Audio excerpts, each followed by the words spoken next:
You understand? When I tell y'all Special Counsel Jack Smith is earning his money, he is earning his money.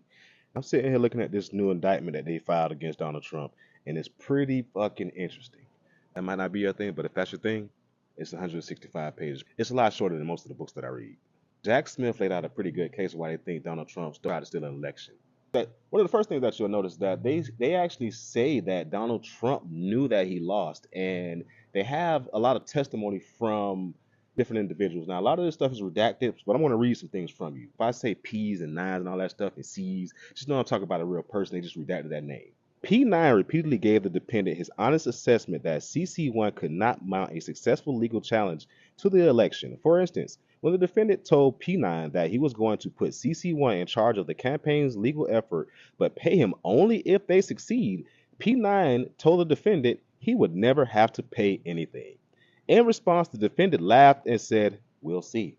Thereafter, in Oval Office meetings with the defendant, CC1 and others in which CC1 made speculative claims, P9 told CC1 in front of the defendant that we would be unable to prove his allegations in a courtroom. In a separate private conversation, when P9 reiterated that the defendant, that CC1 would be unable to prove his false fraud allegations in court, that the defendant responded, "The details don't matter." Yes, Donald Trump said the details don't matter, y'all, and they got this stuff on record. This is not speculation. This is legal shit, y'all.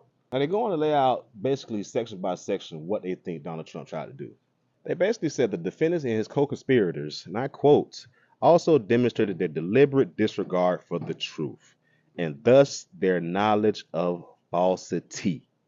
They knew they were telling lies, and they kept on telling them. Not only were they telling lies, they had a targeted campaign at certain states. Shortly after the election, the defendant began to target the electoral process at the state level by attempting to deceive the state officials and prevent or overturn the legitimate ascertainment and appointment of Biden's electors. He targeted voting machines. And I quote, throughout the post-election period, the defendant and the co-conspirators repeatedly made claims about the security and accuracy of voting machines across multiple states, despite the fact that they were on notice that those claims were false. Meaning that when they say on notice, that means that a legal proceeding had gone down and they had, without a doubt, fact that there was no fraud. And they kept saying it. Now, this cockamamie scheme about fake electors went so far. Oh, yeah. Now, they even had a scheme about fake electors that they wanted to put in play. Now, this scheme was so crazy. I had to come in the shade to come talk to y'all about this next one because this is too damn hot in this Florida sun. Now, that next charge that Trump is being accused of is he tried to send a slate of fake electors into the Senate before they could try and confirm him instead of Biden. And not only did they do that, they put it in an email. Look at it on the screen. It's right there. You can read it. Look. You see?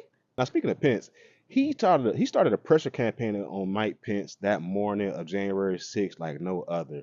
And that was just unfair to Mike Pence. You know, it put a lot of unnecessary danger around him when it didn't need to be. He started pushing the narrative that Mike Pence could just say, "Hey, I don't want to accept these electors," and start over, do it again. And that's just untrue. That's not true. If you see my other video about the role of vice presidents, you understand that they're figureheads, and that role that Mike Pence played that day was just a figurehead role. We all know what happened January 6th, but that was just uncalled for what happened on January 6th, and a lot of people got hurt that day over unnecessary reasons. And Trump pushed those people to the limit. He told those people best to go out there and do that under the guise that, hey, you can stop this and we can win this election. The man tried to steal an election, y'all. You got to understand that. Now, throughout the day on January 6th, Trump saw what was playing out and going on in the news. And at one point, and I quote, at 2:24 p.m., Trump was alone in his dining room when he issued a tweet attacking Pence and fueling the ongoing riot. Mike Pence didn't have the courage to do what should have been done to protect our country and our Constitution, giving the states a chance to certify and correct a set of facts, not the fraudulent or inaccurate ones which they were asked to previously certify. USA demands the truth. That afternoon, a Capitol rioter used a bullhorn to read the defendant's tweet about Mike Pence aloud to the crowd trying to gain entry into the Capitol. At 2:25 p.m., the Secret Service was forced to evacuate Pence to a secure location because they heard chants of where's Mike Pence, hang Mike Pence, traitor Pence, kill Pence. They did Mike Pence dirty, y'all. Now, speaking of those Secret Service agents and police officers that were on duty that day, here's a quote from one of them. And I quote, "I feared for my life from the moment I got into that. We were walking into that crowd when the Capitol Police officer was leading us into the front lines, and especially when I got sprayed in the middle of the crowd. I, at that point, honestly thought this was it. Yeah, multiple times. You know, you're going to get pushed, kicked, people are throwing metal bats at you and all that stuff.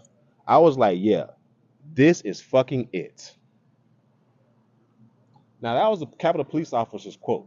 Here's another quote. "In the years after January 6th, the defendant, Trump, has reiterated his support for and allegiance to the rioters who broke into the Capitol, calling them patriots and hostages, providing them financial assistance, and reminiscing about January 6th as a beautiful day." He called January 6th a beautiful day. A Capitol Police officer said he thought he was gonna die that day. Now, a lot of discussion has been made about Trump and the Supreme Court saying that presidents are immune from certain prosecution because they are the president as long as they're acting in official capacities. Here's what Jack Smith had to say about that.